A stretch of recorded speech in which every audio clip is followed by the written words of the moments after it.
Kyle Child's Play. Kyle is a fictional character in the Child's Play franchise, created by Don Mancini and portrayed by actress Christine Elise McCarthy.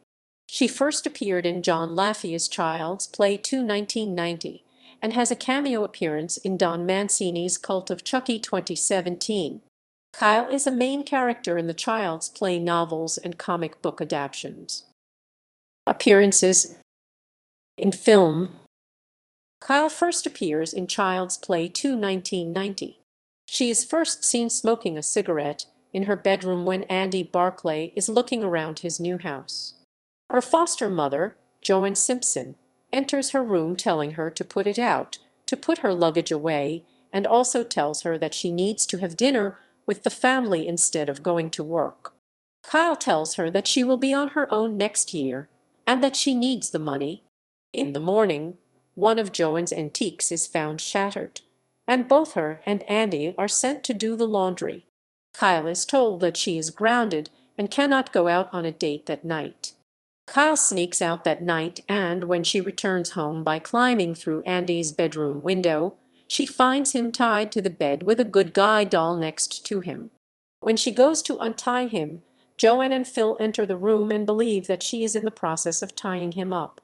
Phil is later murdered in the basement by Chucky, and Andy is sent back to the orphanage. Kyle throws Chucky in the garbage and goes outside on the swing set to smoke. While swinging, she feels something under the dirt and digs it up.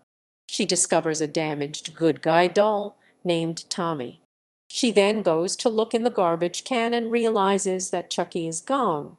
Now, knowing that Chucky is alive, she goes to warn Joanne but finds her corpse tied to a chair. Chucky then attacks Kyle and forces her to drive him to the orphanage. At the orphanage, Chucky escapes with Andy. Kyle follows them to the Play Pals factory. She subdues Chucky and flees with Andy. After successfully evading Chucky, Andy and Kyle come face to face with him and force an air tube into his mouth, causing him to explode. The two then leave the factory. Kyle makes a returning cameo appearance in the 2017 film Cult of Chucky, with Christine Elise reprising her role. In the post-credits scene, Kyle arrives at Andy's house to torture his decapitated Chucky head. Chucky instantly recognizes and is shocked at Kyle's arrival, at which point she tells Chucky, pliers in hand, "Andy sent me. We're gonna have some fun." In literature, Kyle appears in the novelization of Child's Play 2. In 1992, Kyle appeared in the 3-issue comic book adaptation of Child's Play 2 released by Innovation Publishing. Development.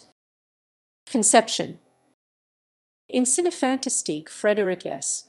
Clark described Kyle as a street-smart teenager. In the film Journal, Kyle is referred to as a rebellious teenager.